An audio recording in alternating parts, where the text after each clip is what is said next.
menindaklanjuti perintah Kepala Dinas bahwasanya Tagana diminta untuk menggalang dana memberi bantuan kepada korban bencana alam yang terjadi di Kabupaten Lahat, Panlawang, dan Pagar Alam.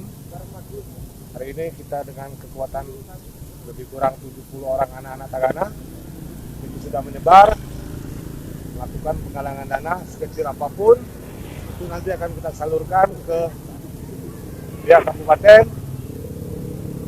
dan kita antar langsung nanti berupa barang berapapun hasilnya terkumpul kita antarkan biar nanti kabupaten yang terdampak yang memberikan bantuan langsung kepada masyarakat.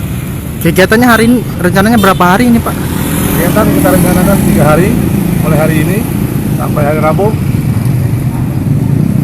Mudah-mudahan dengan kepedulian Tagana kita harapkan sedikit meringankan beban saudara-saudara kita yang tertimpa